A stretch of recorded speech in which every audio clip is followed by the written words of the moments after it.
For centuries, people believed that diseases were carried by invisible clouds of bad air, a concept known as miasma.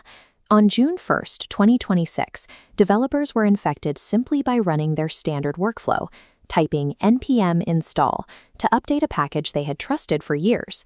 The packages they were pulling down belonged to the highly trusted official Red Hat Cloud Services namespace. Investigation revealed that 32 of these packages had been quietly swapped out with poisoned copies, affecting codebases that collectively average 80,000 downloads every single week. By poisoning these specific repositories, the attackers turned a routine, automated update process into a delivery system for malware. To get inside, the attackers compromised a single Red Hat employee's GitHub account. They used it to push orphan commits, code changes slipped through a side door that bypassed all standard security reviews. This code took advantage of the pre-install hook. When you pull software from npm, it's allowed to run a setup script that triggers automatically before the application is verified by the developer. Hidden inside was a massive 4.29 megabyte blob of obfuscated code, executing entirely in the background.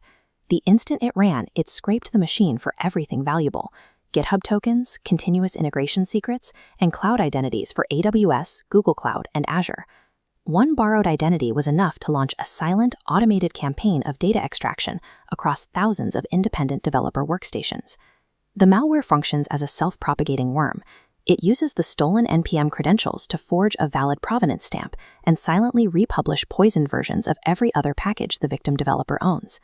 During the forensic investigation, analysts discovered a distinct signature string embedded in the repositories the malware created: miasma, the spreading blight. Researchers at Wiz recognized the underlying architecture.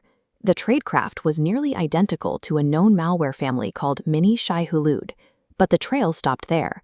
Roughly 3 weeks earlier, on May 12th, a group known as TeamPCP published the entire, fully functional Mini Shai-Hulud source code to a public repository. When a weapon is open-sourced, finding the original author doesn't solve the crime. Anyone could download the blueprint, change its name to miasma, and point it at Red Hat. We have seen this kind of self-replicating code before. In November of 1988, a graduate student at Cornell University named Robert Tappan Morris released the first internet worm to capture widespread public attention. He launched the code from the MIT network to mask his origins, and it successfully infected roughly 10% of the computers connected to the early internet. For decades, the Morris worm served as a cautionary tale because self-spreading code was exotic. It required an elite programmer to build it from scratch. Miasma is the proof that the engineering required for a self-spreading contagion has become a commodity. The logic used in high-level cyber attacks is now a public repository that anyone can clone and deploy. Organizations cannot rely on the technical difficulty of an attack to keep their infrastructure secure. The first line of defense is pinning software dependencies. By using exact integrity hashes in your log files, you prevent silent, malicious updates from executing under a trusted version number. Development teams should also configure their tools to ignore lifecycle scripts by default, severing the pre-install execution path.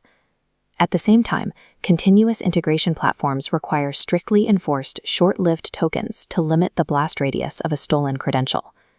When a cyber weapon becomes public, the threat remains permanently in the environment. Surviving the next outbreak requires zero-trust verification at the installation layer, long before a single line of code is actually used.